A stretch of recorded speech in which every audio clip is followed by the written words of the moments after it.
Hello, I'm David Kerr and you're watching Shalom World News. Here's your latest news headlines from around the globe. Christians are under attack across the globe because Christianity stands in the way of those who wish to reconstruct society according to their own ideology. That's the opinion of the president of the civil rights advocacy group, the Catholic League. Bill Donohue made his comment in response to last week's annual report by the US Commission on Unalienable Rights. That's a committee created last year by the US State Department to monitor human rights as understood by the founding principles of the United States and the United Nations Universal Declaration of Human Rights. The Commission's report concluded that fundamental human rights are dependent on property rights and religious liberty. Bill Donohue suggested that both these things are presently under attack in the United States, where in recent weeks churches have been burned and Catholic statues vandalised. He highlighted the case of anarchist and satanic symbols being daubed on the door of St. Joseph's Church in New Haven, Connecticut. Such vandalism, asserted Mr. Donohue, was not the work of drunken teenagers. Instead, they are, quote, a reflection of the hate-filled environment that marks the United States at the current time. Across the world, he concluded, it is Christianity which poses the biggest obstacle for those who wish to reconstruct society, whether they be communists in China, Islamists in the Middle East, or anarchists in the USA. Crucifixes and images of Jesus Christ are being torn down all across communist China and replaced with portraits of the country's President Xi Jinping or its founder, Chairman Mao. That's the claim of the online journal Bitter Winter, which specialises in reporting upon religious liberty and human rights in China.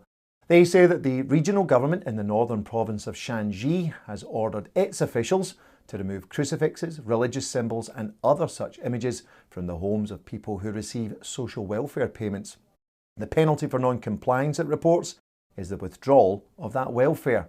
Bitter Winter also reports upon the case of a disabled Christian man who was barred from receiving a minimum living subsidy and a monthly disability allowance. His family were also warned to stop attending Christian services or face being treated as anti-communist elements. Similar stories have been reported from several other Chinese provinces. The Commission of European Bishops has called upon the European Union to adopt, quote, a human-centric approach to artificial intelligence. Artificial intelligence is intelligence displayed by machines, including computers. The Commission, which represents the episcopal conferences of member states of the European Union, or EU, made their comments as part of a response to a recently published EU white paper on the issue of artificial intelligence. The bishops give a general welcome to the approach of the EU, which they say aims to protect both human dignity and personal privacy. They point out, though, that while artificial intelligence may be driven by such things as data or algorithms, it is important that humans determine the programme and goals of artificial intelligence in order to uphold the dignity of the human person and the common good of human society. Catholic bishops across the United States are marking a day of mourning on Friday, July the 24th, as the Byzantine Basilica of Hagia Sophia in Turkey is officially reopened as a mosque. The day of mourning was initiated by the Greek Orthodox Church in the United States. They have invited all Christians and people of goodwill to join them in the day of prayer. They've also asked that parish churches and other Christian communities ring their church bells, lower their flags to half-mast and chant the Orthodox Akathist hymn in honour of Our Lady or pray the Holy Rosary in order to ask for the intercession of the Blessed Virgin Mary. Hagia Sophia was built in the 6th century during the reign of the Emperor Justinian. In the 15th century, the invading Ottomans turned it into a mosque. Finally, in 1934, under a secularist Turkish government, the mosque was converted to a museum. Earlier this month, though, a Turkish court ruled that the historic building can now be turned back into a mosque. Hagia Sophia is also a UNESCO World Heritage Site. An evangelical television station, which broadcasts into Iran, is claiming that thousands of Iranians have converted to Christianity since the beginning of the COVID-19 lockdown across the Middle Eastern country. The claim comes from Mike Ansari, who is the Director of Operations for Mohabbat TV. They broadcast across the officially Muslim country in Iran's official language of Farsi.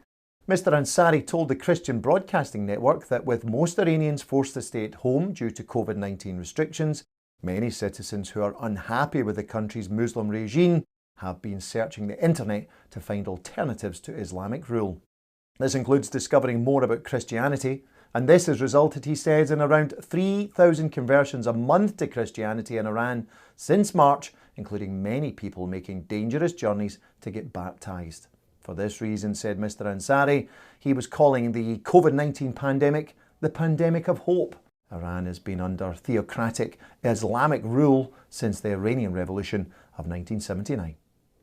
Finally, Pope Francis has made a surprise visit to a summer camp for the children of Vatican employees. On Monday morning, the Holy Father popped into the Estati Ragazzi, or summer kids camp, just in time for breakfast at the Paul VI Audience Hall. Pope Francis then went from table to table. He encouraged the children to make new friends. He then visited the children's play areas set up inside the hall. He also met the organisers and staff managing the camp and expressed his gratitude for their work. Sponsored by the Vatican, the camp is taking place in the Vatican Gardens, the Vatican Heliport and the Paul VI Audience Hall. Organised for children of Vatican employees between the ages of 5 and 14, the camp is being attended by over 100 children. Each day consists of sports, games, learning and prayer. Wonderful stuff. Well, that's all for now. Do join me next time for some more news from around the globe. Until then, may God bless you. Shalom.